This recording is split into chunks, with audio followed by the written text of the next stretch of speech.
Et du coup, on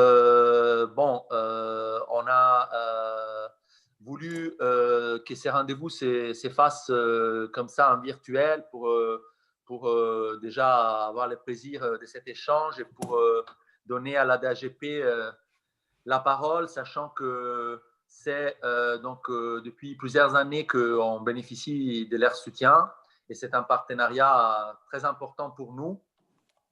Parce que vraiment, ils nous rejoignent dans les soutiens à la jeune création et d'autant plus pendant cette période de crise, ils ont décidé de nous soutenir davantage.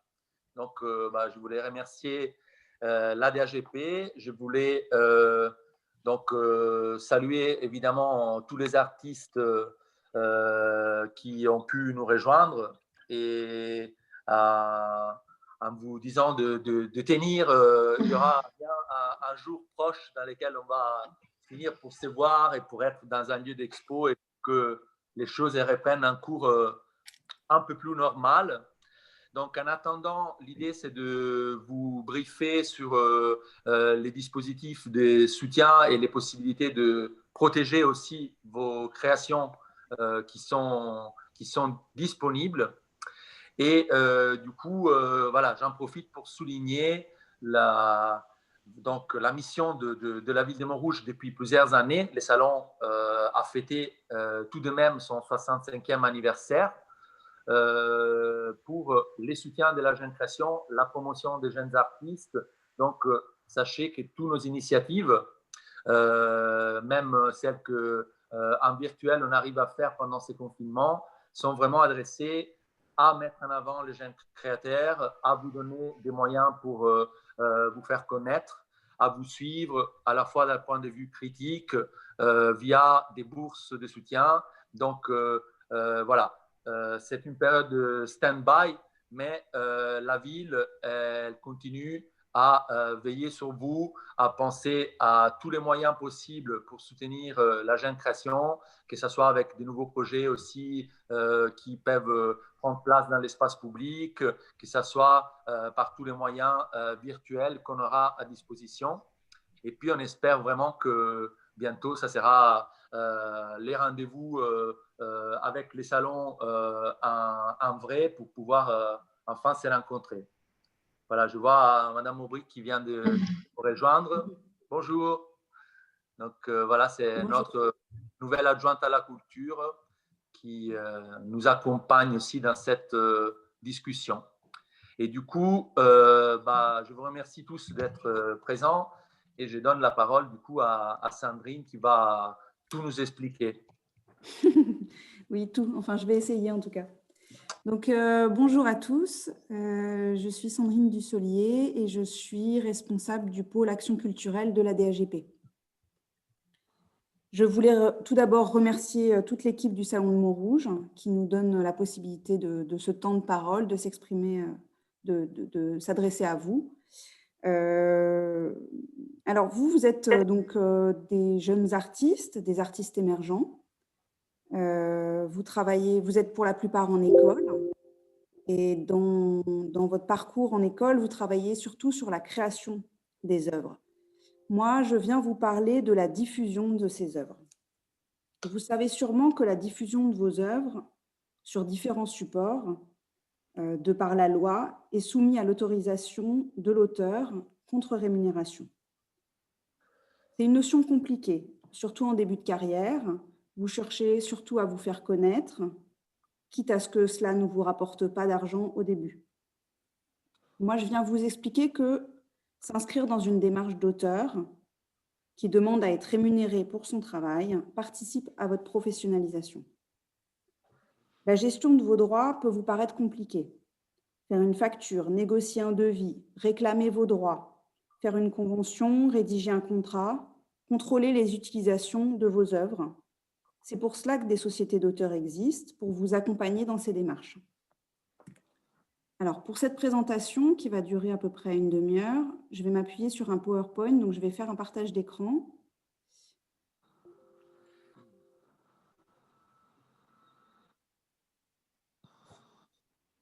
Est-ce que vous le voyez? Ça fonctionne pour vous? Oui. Ok. Oui. Super, génial. Donc, pendant 30 minutes, je vais essayer de vous donner dans les grandes lignes, les bases du droit d'auteur, de comment sont gérés ces droits et ce que peut vous apporter la DAGP. Après, je serai à votre disposition si vous avez des questions. N'hésitez pas, si je peux répondre, ou je vous réorienterai vers les différents services de la DAGP. Alors, je commence avec une partie plus théorique sur le droit d'auteur. Pour le droit d'auteur, on se réfère au Code de propriété intellectuelle. On distingue deux droits, le droit moral et les droits patrimoniaux.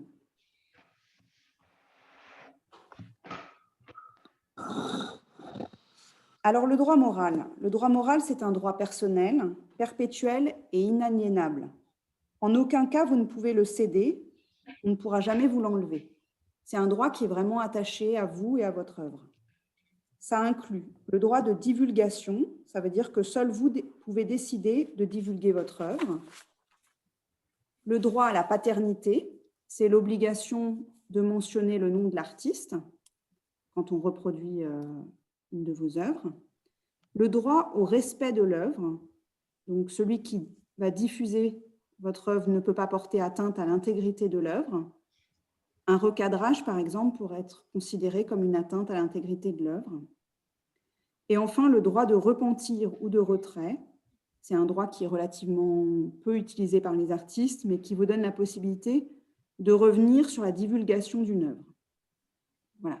Ce droit moral, nous, on ne le gère pas, puisque c'est vraiment rattaché à vous en tant qu'artiste et à votre œuvre. Après, il y a les droits patrimoniaux. C'est ceux dont je vais vous parler plus particulièrement aujourd'hui, et c'est ceux qui sont gérés par la DAGP. Ils sont gérés pendant la durée de la vie de l'artiste et 70 ans après sa mort. Ce sont des droits exclusifs, c'est-à-dire que ce sont des droits qui consistent pour l'auteur à autoriser ou refuser la diffusion de votre œuvre et à en être rémunéré pour son exploitation. Qu'est-ce qu'on appelle droit de reproduction et droit de représentation? C'est la fixation matérielle d'une œuvre sur un support papier, par exemple un CD-ROM, ou le papier tout simplement d'un livre ou d'un journal, et la communication de l'œuvre au public par un procédé quelconque, par exemple sur Internet.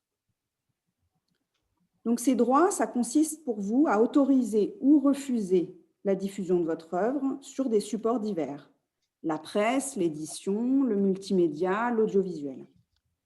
Ça peut être pour vous un catalogue d'exposition, un article dans un magazine spécialisé, une émission sur votre école. Les utilisations sont très diverses. Ces droits de reproduction, vous pouvez les céder à une société d'auteurs. On dit que vous faites apport de vos droits. Elle les gère pour vous.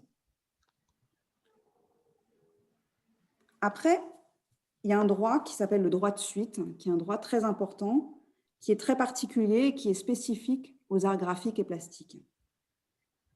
C'est un droit qui est né en France et qui, à l'origine, a une vocation sociale. Il est né à la fin du 19e, début du 20e siècle, quand les marchands d'art se structurent de façon plus moderne et que les actes spéculatifs autour des œuvres sont sans limite. Alors que de nombreux artistes vivent dans des conditions très précaires, leurs œuvres sont vendues et revendues dans le marché de l'art et prennent beaucoup de valeur. Donc, une loi a été instaurée, a été décrétée en 1920 autour du droit de suite, et elle aurait été inspirée par son auteur en voyant un dessin représentant un fait divers de l'époque. Donc, il s'agit de la petite fille de Millet qui vit alors dans la misère, qui vend des fleurs, alors que l'Angélus, qui avait été acheté à Millet à 1200 francs, venait d'être adjugé pour 1 million de francs à l'époque. Donc, cet écart entre le fait que les œuvres commencent à prendre énormément de valeur et que les artistes n'en perçoivent rien, c'est de cela qu'est née cette loi sur le droit de suite. Il s'agit d'un droit que perçoit un auteur lors de sa seconde vente de son œuvre, dans le cadre d'une vente où au moins le vendeur ou l'acheteur sont des professionnels du marché de l'art. Qu'est-ce que je veux dire par professionnel du marché de l'art? Un commissaire-priseur, un galeriste ou un antiquaire. C'est un droit qui peut être très rémunérateur, qui est important, qui concerne plus des artistes déjà confirmés, puisqu'on parle d'une deuxième vente de l'œuvre. Donc, c'est des œuvres qui circulent dans le marché de l'art. Le montant du droit de suite est fixé par application d'un pourcentage sur le prix de vente de l'œuvre.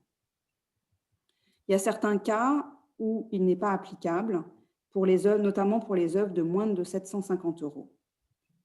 Et si la seconde vente intervient moins de 3 ans après la première, à condition que le prix ne dépasse pas 10 000 €. Voilà, c'est un droit qui ne vous concerne pas, enfin probablement pas aujourd'hui, mais qui est encore une fois un droit très important, rémunérateur, à partir du moment où les œuvres commencent à circuler. C'est un droit qui concerne les œuvres d'art graphiques ou plastiques originales, c'est-à-dire les œuvres créées de la main de l'artiste, ou les œuvres exécutées sous la responsabilité de l'artiste en nombre limité d'exemplaires. Par exemple, pour la photographie, on considère comme originales les œuvres photographiques signées dans la limite de 30 exemplaires, quel qu'en soit le format et le support.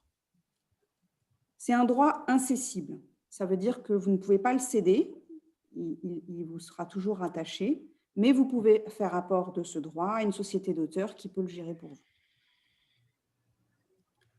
Enfin, les derniers droits qui font partie des droits patrimoniaux, c'est les droits collectifs. C'est des droits qui sont très spécifiques et qui sont gérés en direct par les sociétés d'auteurs. Ce n'est pas un droit que vous pouvez percevoir, vous, individuellement. Je vous présenterai donc leur fonctionnement quand je détaillerai le fonctionnement de la DAGP. Voilà, j'ai terminé la partie plus théorique du droit d'auteur. Aujourd'hui, j'imagine que la plupart d'entre vous, quand vous êtes confrontés à une reproduction de votre travail, c'est vous qui gérez directement vos droits. Vous délivrez vous-même des autorisations d'exploitation, vous passez des contrats de cession. Peut-être certains d'entre vous sont déjà membres d'une société d'auteurs. En tout cas, vous pouvez faire apport de vos droits et dans ce cas-là, c'est la société qui gère pour vous. Elle fait l'intermédiaire entre vous et l'utilisateur, c'est-à-dire celui qui veut reproduire votre travail. Alors, j'en viens donc à vous présenter la DAGP. Je vais vous diffuser un petit film qui dure 2 minutes, qui est très simple, mais qui présente un peu le fonctionnement, notre fonctionnement, comment on gère les droits, qu'est-ce que fait la DAGP. Si jamais vous n'entendez pas le son, merci de me faire signe. Tiens, la DAGP? Mais pourquoi? Qui est concerné? Mais qu'est-ce que c'est? Eh bien, la Société des auteurs dans les arts graphiques et plastiques. Pour être membre de l'ADAGP, il faut être auteur ou héritier d'un auteur.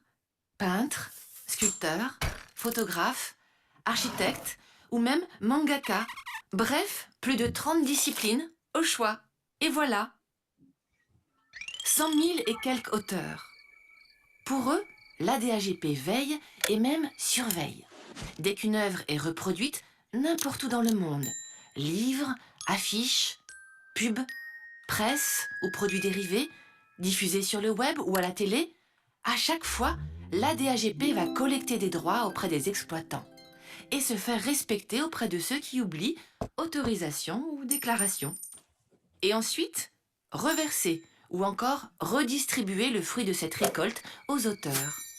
Un petit prélèvement juste pour le fonctionnement, l'ADAGP est là pour bien gérer, les auteurs sont bien traités. D'ailleurs, l'ADAGP est aussi là pour protéger. Avec plus d'une quarantaine de sociétés sœurs, elle défend le droit d'auteur. En France comme à l'étranger, il faut encore apporter beaucoup d'améliorations à la législation. Et encore d'autres missions ?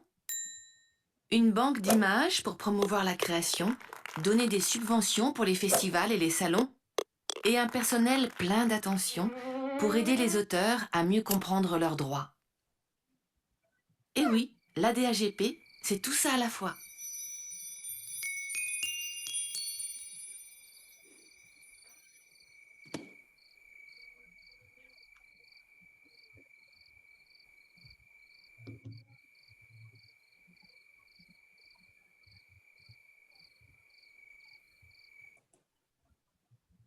Tiens, l'ADAGP, Donc la DAGP, c'est la société de perception et de répartition des droits d'auteur dans les domaines des arts plastiques et graphiques, plus largement les arts visuels. C'est une société qui a été créée en 1953. À l'époque, donc dans les années 50, il existait une société de gestion qui gérait les artistes impressionnistes, le courant impressionniste, et des artistes importants comme Chagall, Braque, Dali, Soulages ou Miro ressentent le besoin de faire connaître leurs droits, d'être représentés, d'être défendus, et ils créent la DAGP. La DAGP s'appuie sur un réseau de 50 sociétés sœurs de par le monde. C'est important parce que ça veut dire que quand vous êtes adhérent à la DAGP, vous êtes représenté, par exemple, si vous exposez votre travail en Allemagne, c'est la société sœur allemande, Bildkunst, qui va gérer vos droits sur le territoire allemand et nous reverser les droits qui vous sont dus. De la même manière, si un artiste allemand adhérent de notre société d'auteur, notre société sœur, pardon, expose en France, c'est nous qui allons gérer pour eux, pour cette société et leur reverser les droits. Ainsi, la DAGP représente plus de 180 000 auteurs en incluant le répertoire des autres sociétés. Pour vous figurer ce que c'est que la DAGP, on dit souvent que nous sommes la SACEM des plasticiens. En début de carrière, un auteur-compositeur en musique s'inscrit quasiment automatiquement à la SACEM. De la même manière, vous pouvez vous inscrire à la DAGP pour percevoir vos droits. C'est une société civile à but non lucratif qui est contrôlée par le ministère de la Culture et la Cour des comptes. On représente plus d'une quarantaine de disciplines artistiques, parmi lesquelles les plus représentées sont la peinture, la sculpture, l'architecture, le design, la photo et la BD.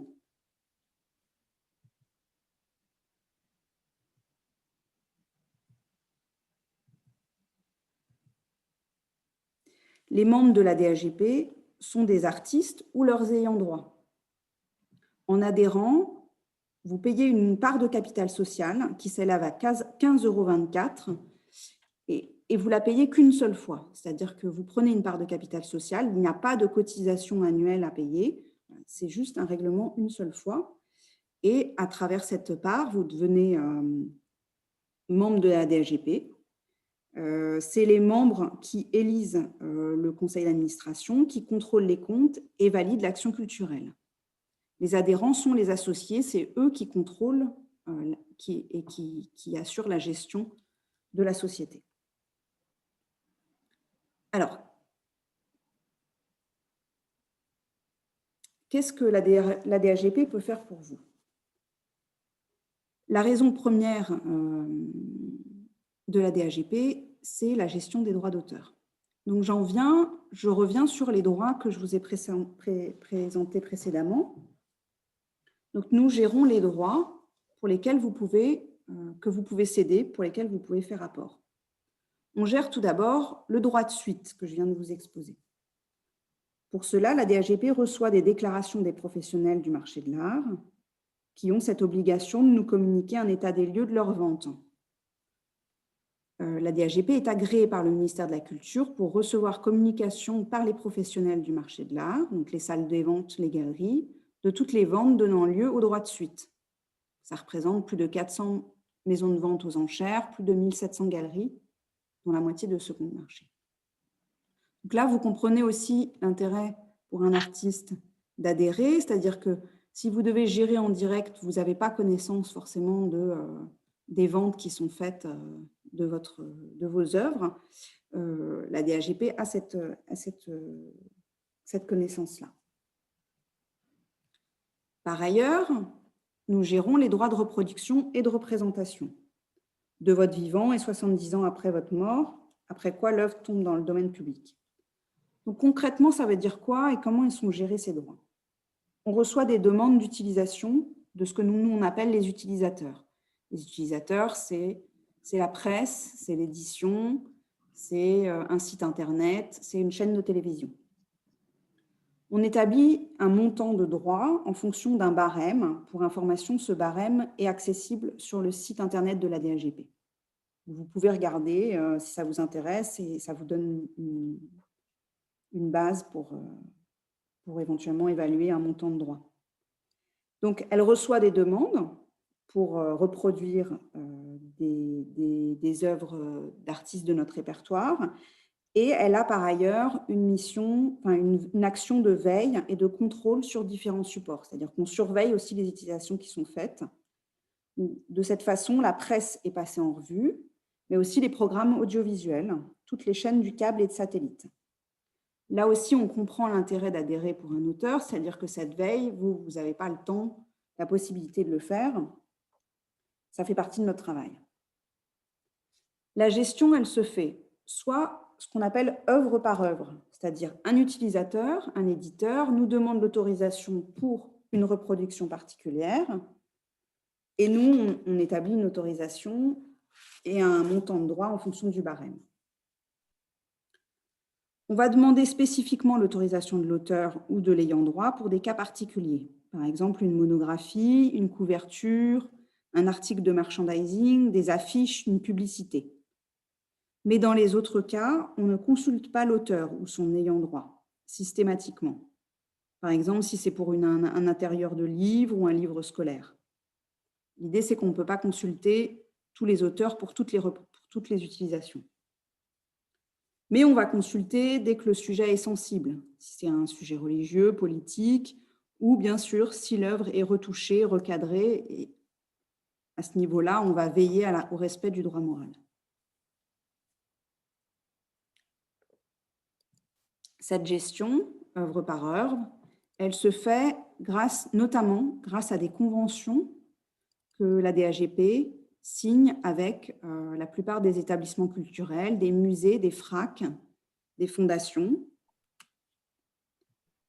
de la même manière qu'elle a des conventions avec la plupart des titres de presse. Alors, une autre façon de gérer les droits, lorsqu'il y a un grand volume d'œuvres diffusées, une gestion individualisée n'est pas naturellement possible et les droits sont perçus globalement. C'est la gestion par les contrats généraux. C'est le cas notamment, par exemple, pour les chaînes de télévision. Une chaîne va payer un forfait global qui correspond à un pourcentage du chiffre d'affaires. Ce montant est ensuite réparti à nos auteurs en fonction des déclarations des chaînes. Donc, c'est important, dans ces cas-là, par exemple, si vous avez une diffusion télévisée, de nous prévenir de cette diffusion, si jamais nous, on ne l'a pas repérée, parce que de toute façon, chaque année, dans le cadre de ces contrats, on va percevoir un montant, qui est un pourcentage du chiffre d'affaires, et on va le répartir en fonction des auteurs qui nous ont signalé une diffusion de leur travail sur la chaîne de télé. Je veux dire par là que ce n'est pas parce que vous nous avez prévenu que votre travail a été diffusé qu'on va aller voir la chaîne de télévision en leur disant « vous devez nous rémunérer pour tel auteur ». Ça a été déjà négocié dans un contrat général et vous avez tout intérêt à nous le signaler pour pouvoir percevoir vos droits.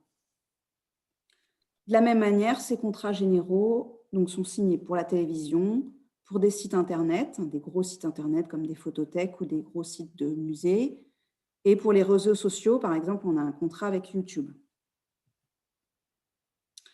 Alors, les droits collectifs. Donc, ce que je ne vous ai pas présenté sur la partie plus théorique sur le droit d'auteur est une notion assez complexe que je vais essayer de vous présenter. Les droits collectifs couvrent certaines utilisations des œuvres pour lesquelles, pour des raisons pratiques, cette gestion individuelle n'est pas envisageable. Il en va ainsi, par exemple, des photocopies réalisées par des étudiants en bibliothèque ou la copie des œuvres sur des supports numériques. Je vais y revenir. Plutôt que de s'en tenir à un principe d'autorisation préalable qui ne serait pas respecté dans les faits pour ce type d'utilisation, la loi les autorise expressément, tout en prévoyant une contrepartie financière perçue et répartie dans le cadre d'un mécanisme de gestion collective. Alors, je vais essayer de vous présenter un des droits collectifs qui est la copie privée et vous présenter un peu le principe général pour que vous compreniez l'idée. En théorie, quand un particulier, vous et moi, reproduisons une œuvre, on fait une copie du fichier depuis l'ordinateur jusqu'à votre téléphone portable. En théorie, vous êtes censé rémunérer l'auteur et lui demander son autorisation préalable. Bien sûr, c'est impraticable et ingérable de manière individualisée comme ça. Et donc, la loi a mis en place un système qui permet de pallier à ce manque à gagner des auteurs. Et en l'occurrence, pour la copie privée, c'est un prélèvement qui est fait sur la vente des supports numériques. Donc, on ne le sait pas, enfin, la plupart des gens ne le savent pas, mais quand on achète par exemple un ordinateur, une partie va être reversée à un organisme de gestion intermédiaire, puis aux sociétés d'auteurs.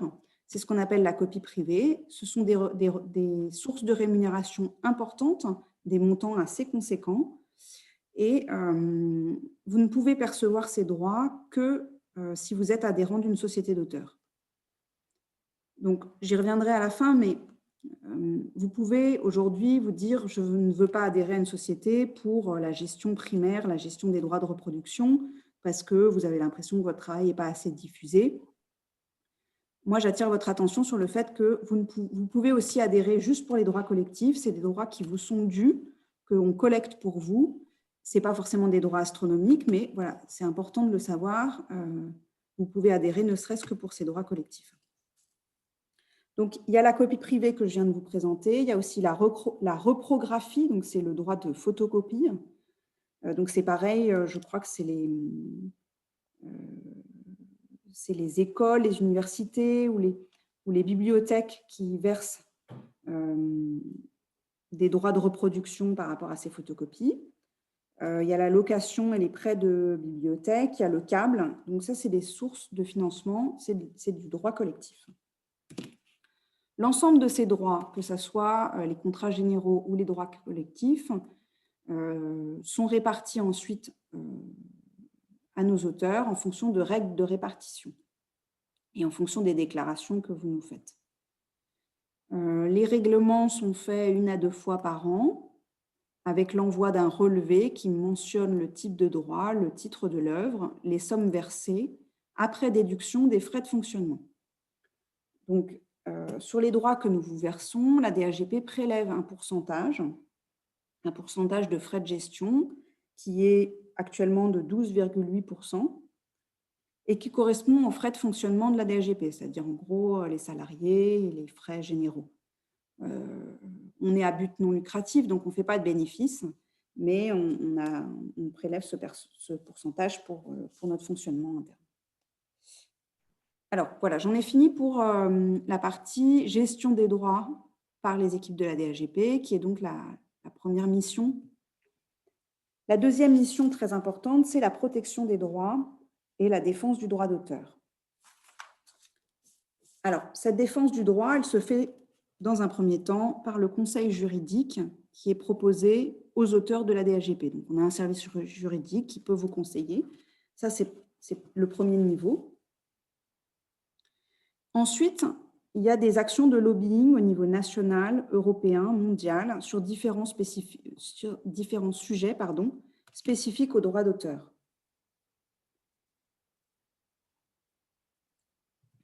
Alors, par exemple, le droit de suite universel est un des grands combats de la DAGP.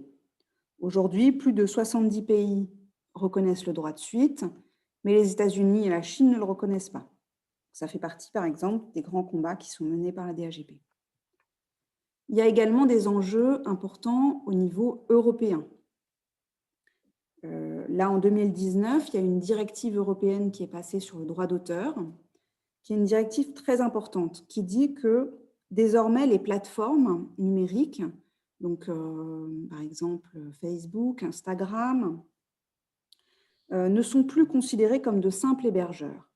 C'est-à-dire qu'ils sont responsables des contenus qu'ils diffusent. On considère qu'ils génèrent de la valeur grâce à ces contenus-là et que donc ils en sont responsables et qu'ils ont l'obligation de rémunérer les titulaires de droits, les auteurs, pour ces œuvres qui sont protégées. Ça, c'est des gros enjeux qui sont en train de se négocier actuellement avec... L'enjeu aujourd'hui, c'est l'application dans la loi française. Et on va dire que ça fait partie de l'avenir des droits d'auteur.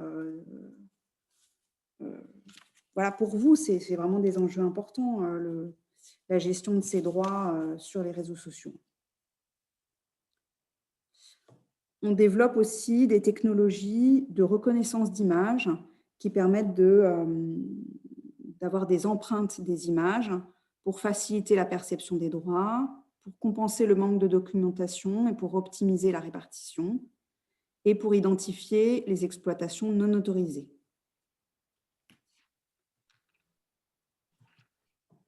Globalement, je dirais que dans les arts graphiques et plastiques sont souvent trop oubliés. Et il y a un paradoxe entre l'absence de filière industrielle et l'omniprésence de l'image. Or, c'est une vraie force économique, sociale et culturelle. Et dans ce sens, en adhérant à une société d'auteurs, vous participez au renforcement du secteur des arts visuels. J'arrive à la dernière partie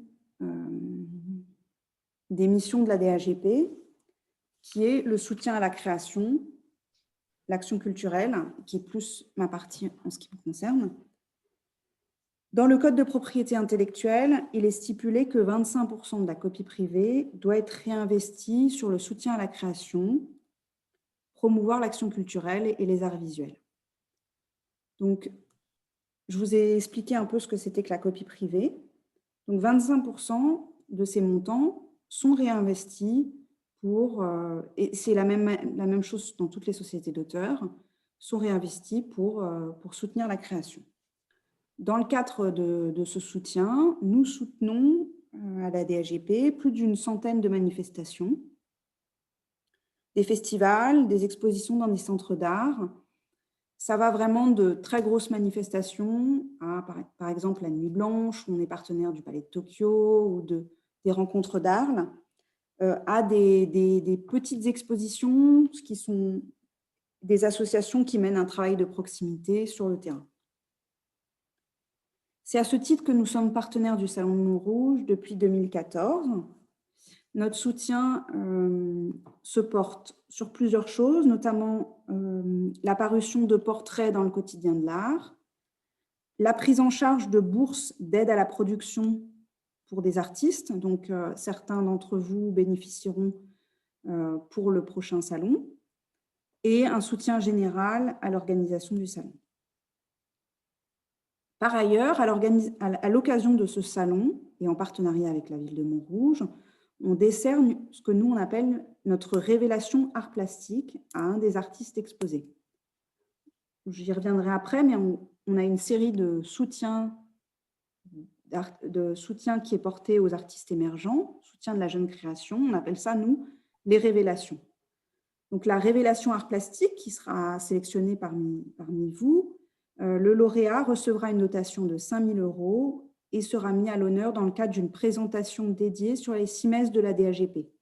Donc, toute l'année, on présente le travail de nos révélations dans nos murs. Ce n'est pas vraiment une exposition, c'est plutôt la présentation du travail en cours. Et c'est aussi pour nous l'occasion de vous faire rencontrer des professionnels du marché ou de professionnels de l'art de manière générale. Le lauréat bénéficiera également d'un portrait filmé et diffusé sur le site d'Arte et participera à la Biennale Jeune Création européenne à Montrouge. Les projets qu'on soutient sont présentés en commission d'action culturelle et le budget global de notre action de soutien à la création est d'environ 2 millions € chaque année. Donc, la jeune création, les révélations, je vous en parlais juste à l'occasion, elles sont toujours organisées en partenariat avec une structure artistique. Donc, la révélation art plastique avec le Salon de Montrouge, mais on a aussi une révélation design avec l'ENSA de Paris, une révélation photo avec le BAL, révélation livre d'artistes avec le Salon MAD, une révélation BD avec le festival Quai des Bulles à Saint-Malo, une révélation art urbain avec le Palais de Tokyo, révélation art numérique, art vidéo avec le Frénois et une révélation livre jeunesse avec la charte des illustrateurs. Par ailleurs, depuis quelques années, on a développé des nouveaux dispositifs et notamment des bourses directes qui sont destinées aux auteurs. Pour la plupart, c'est destiné aux auteurs membres de la DAGP. Il y a par exemple l'aide à la publication d'une première monographie. Donc, ce sont 10 bourses de 15 000 €. C'est des aides assez conséquentes. C'est plutôt pour des artistes en milieu de carrière. Il y a une bourse Ekphrasis où il faut être membre depuis 3 ans qui met en relation les artistes de la DAGP avec des critiques d'art pour qu'un critique écrive un texte de référence sur votre travail. Et il y a un certain nombre de bourses, la bourse Arcane, la bourse Transverse qui se développent là cette année, qui sont nouvelles, qui sont la bourse Transverse, c'est une bourse qui soutient un projet entre un photographe et un autre artiste d'une des disciplines de la DAGP. Voilà, donc ce sont des bourses qui sont destinées directement aux artistes. Enfin, vous avez la possibilité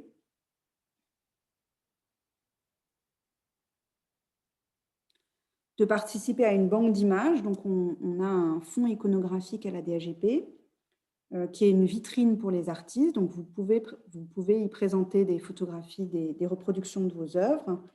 Il y a une iconographe professionnelle qui propose ces images aux professionnels de l'image.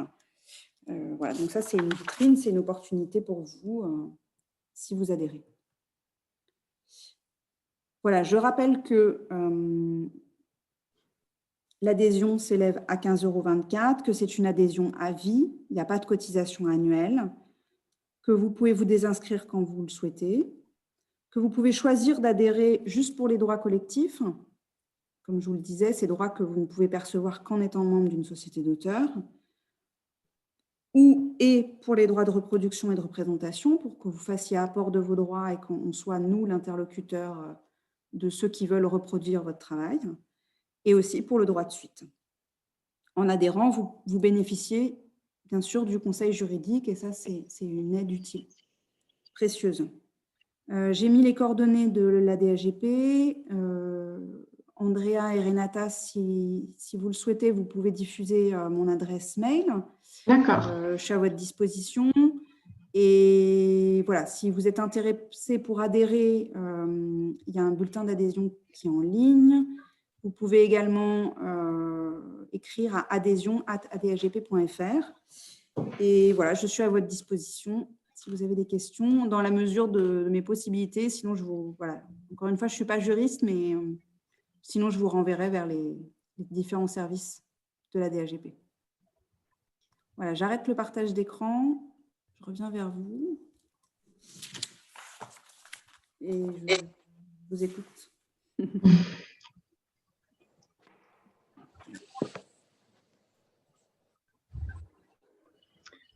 Est-ce que les artistes sont là? On voit personne. On voit personne, ouais, c'est pas trop.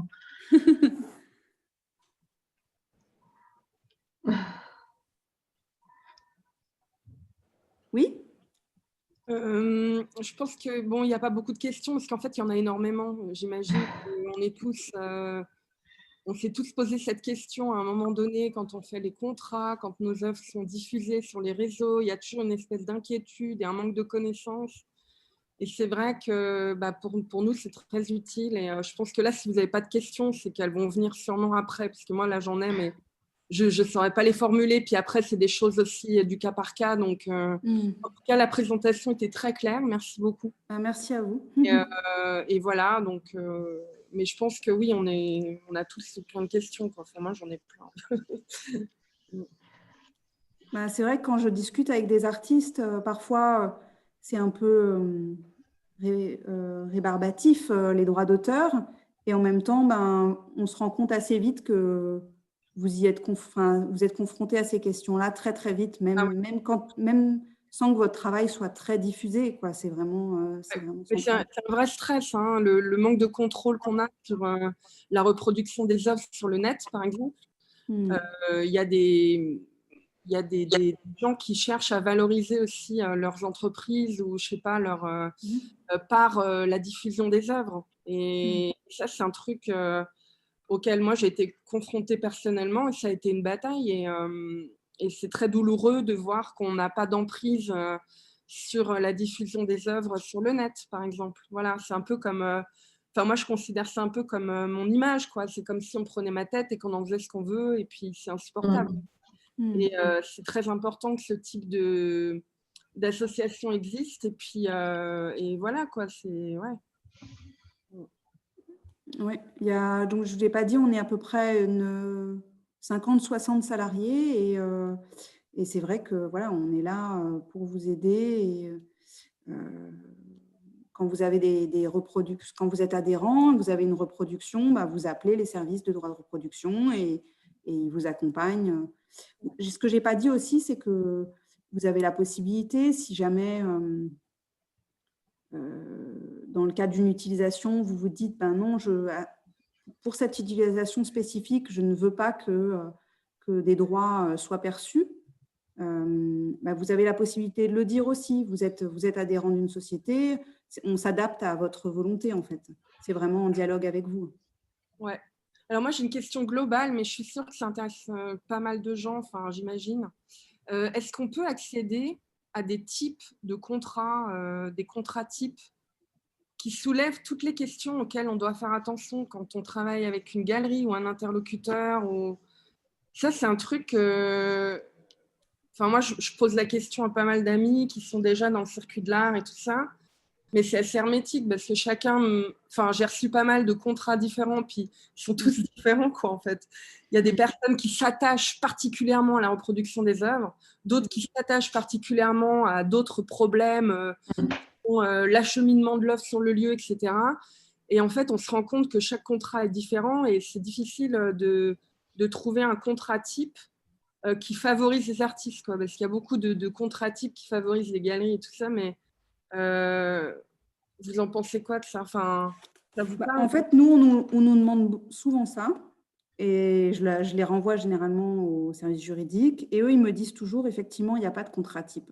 D'abord, c'est un peu notre raison d'être, nous, de gérer ça. Donc, quand si vous êtes adhérent et que vous avez un contrat qui vous est proposé par une société ou pour une association, pour une diffusion, vous pouvez le soumettre justement à la DAGP. Mais effectivement, il n'y a pas de contrat type parce que chaque projet est un peu différent.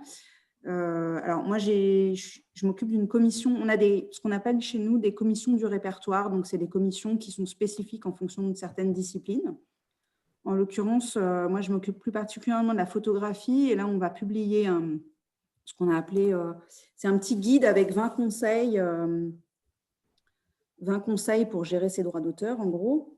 Et donc, par exemple, on détaille notamment la cession de droit, quels sont les points importants auxquels il faut penser, la durée dans le temps, l'utilisation géographique, les différents supports.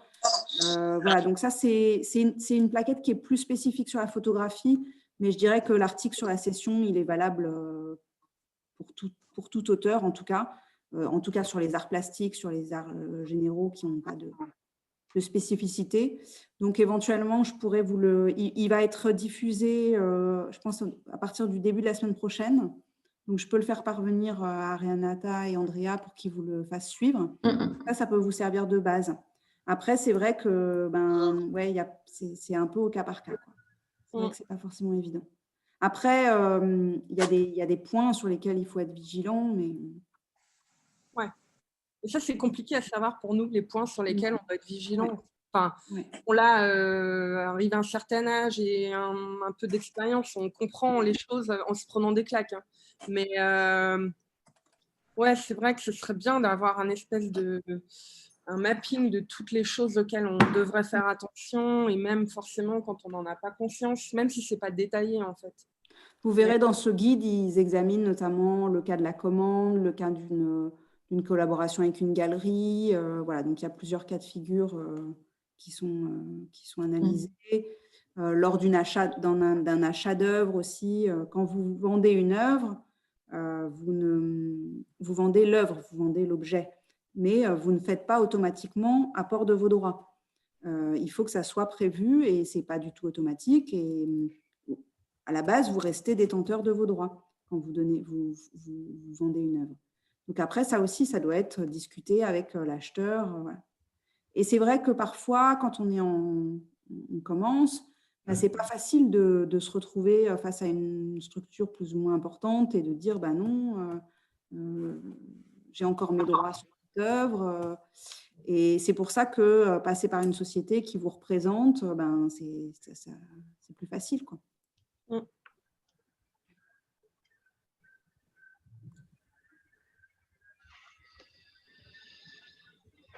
Alors, j'ai une question dans le cadre d'une œuvre qui est publique, qui se trouve donc installée à l'extérieur.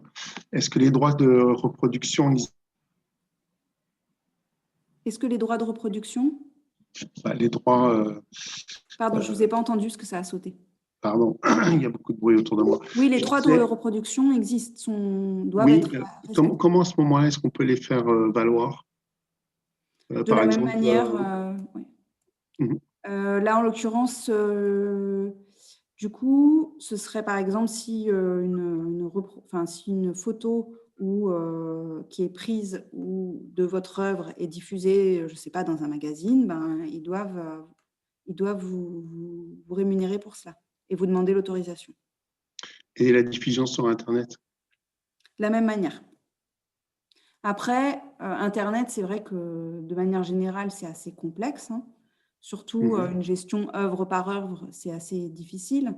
C'est pour ça qu'on passe de plus en plus par des contrats généraux. Mais en théorie, en tout cas, la gestion est la même pour une œuvre publique.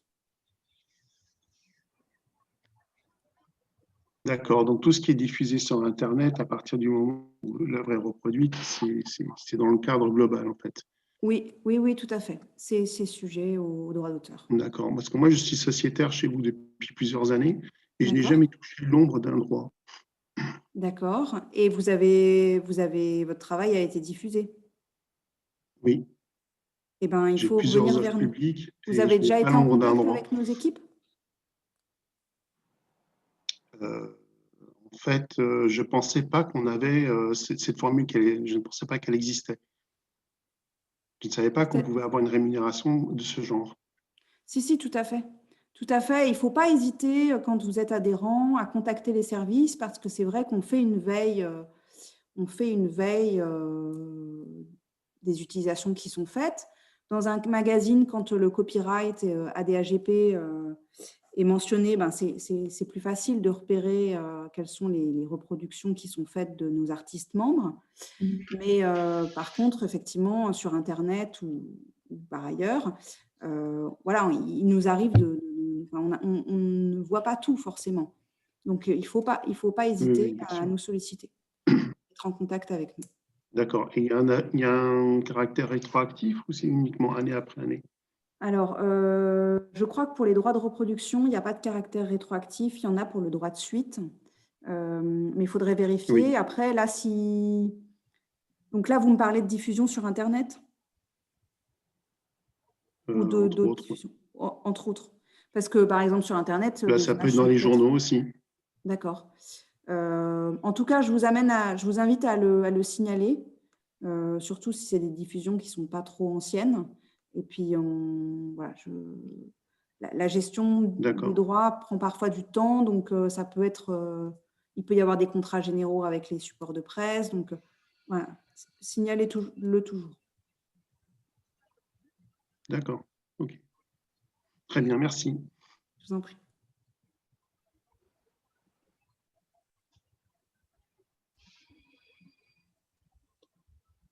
Est-ce qu'il y a d'autres questions?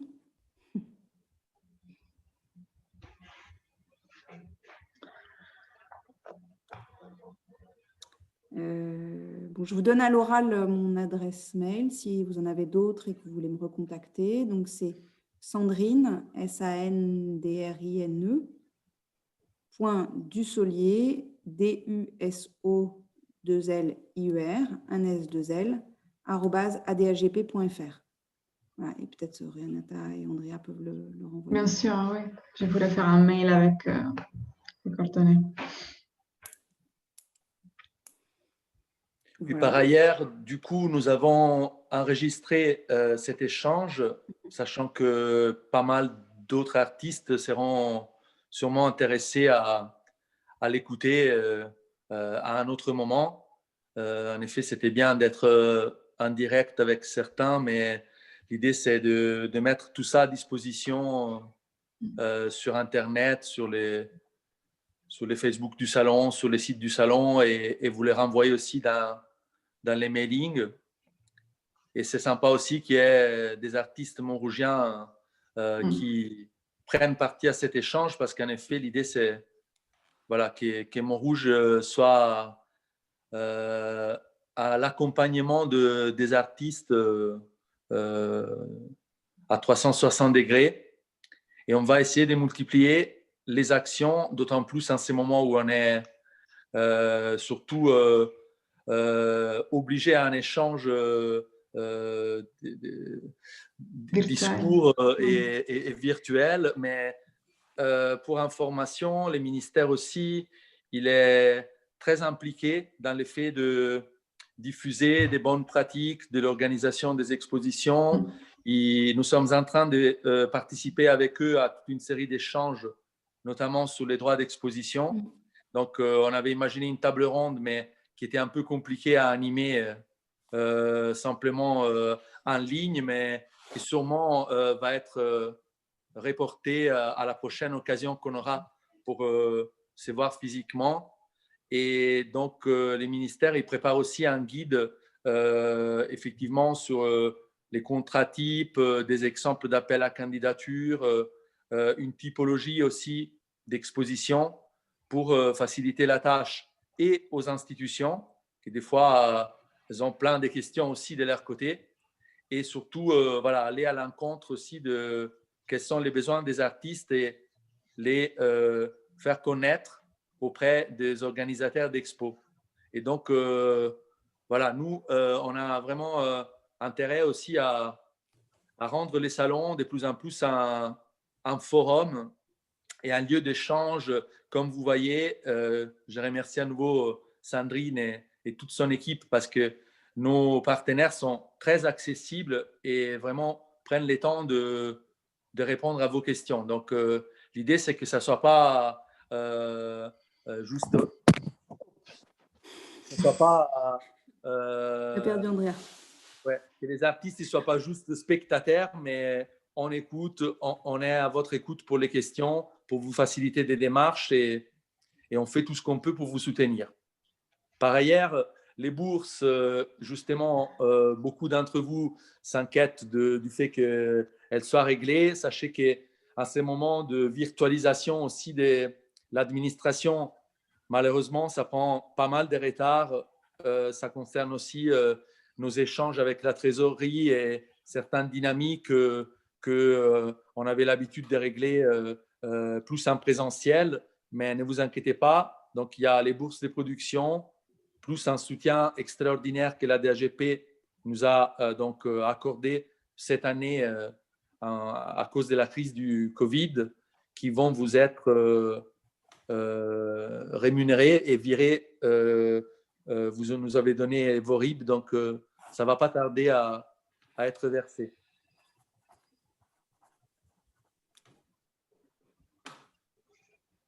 Ok, bon, bah, écoutez, j'arrête l'enregistrement.